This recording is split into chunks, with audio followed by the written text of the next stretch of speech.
Hello everyone. Today we will talk about how to fix or how to solve the problem of browser on Pinterest. On Gmail. To know how to fix or how to solve browser on Gmail app, you will click on Settings. In this page, you can click on Apps, Default Apps, App Settings. On above, you can search about Gmail app and you can click. Here you can click on First Stop and you can click OK. After that, you will enter to storage. Here you can click clear cache.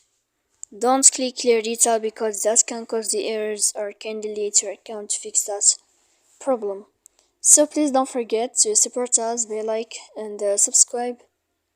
See you next time in another video and thank you for your attention and your watching.